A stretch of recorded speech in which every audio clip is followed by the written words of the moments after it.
Hello YouTubers, welcome back to another quick video from Rayon's Auto Diagnostics. And today I have a 2010 BMW Z4. Now the customer complained that it has a long crank time.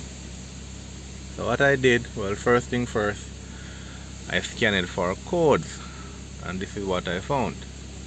Presently we have an intake camshaft sensor signal. We also have an exhaust camshaft sensor signal, but that code is not present. So, would this be a sensor problem, a timing problem?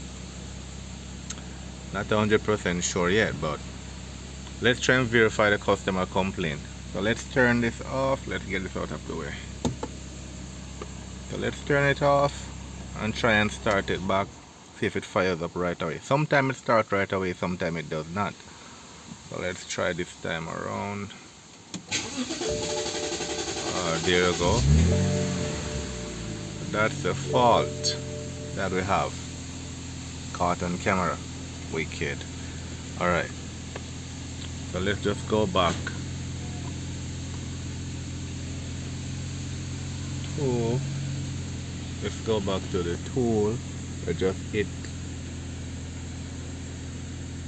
exit, scan it for codes again. Now we have crankshaft intake camshaft synchronization, then intake camshaft sensor, exhaust camshaft sensor. Wow. So this is now looking like a timing problem. Let me show you what I have going on outside.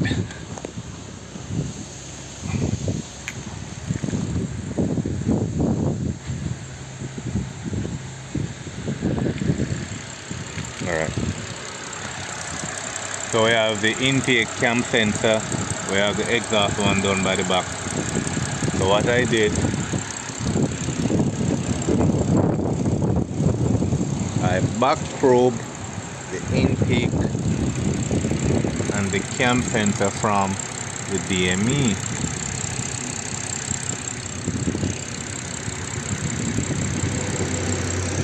Just to try and get a visual as to what is going on with the sensor signal. And this is what I'm seeing here. Let's just pause this capture. Okay. So here we have the exhaust cam sensor signal, and this signal is moving from, let's see, it's moving from 0 to 5 volts. Well, let's take a look at the exhaust camshaft signal. It's moving from 0 to about 1.8, 1.5 volts. So do we have a bad sensor? Can't see it. Let's go and check the power and ground at the sensor to try and verify that.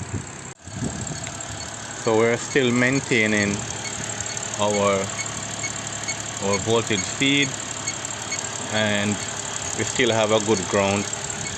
Now let me take you over to the scope and show you what I just captured while cranking.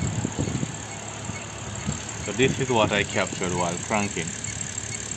So you can see the intake signal. Well, it spiked up to 5 volts, but you can see the signal is completely abnormal. Let's scroll over, and then we can see where the signal completely dropped to almost below 2 volts. So we have a problem, definitely. We don't have a wire problem, we don't have a computer problem. This is a sensor fault. So let's change the sensor and see what we have from there.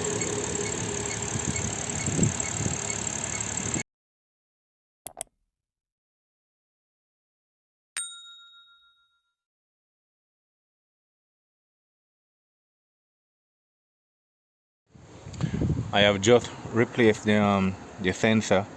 So now let's go back in the car, start it, and see what we have.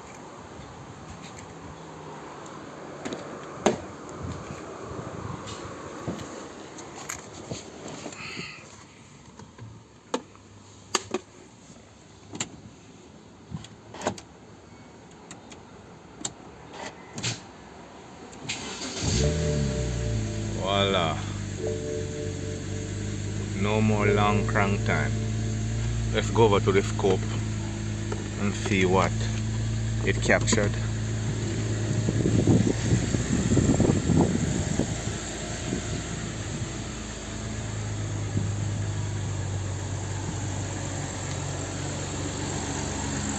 Where are we? Alright. All go back.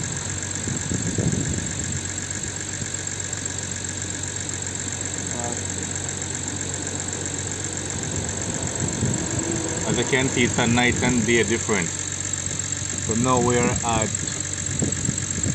from 0 to 5 volts.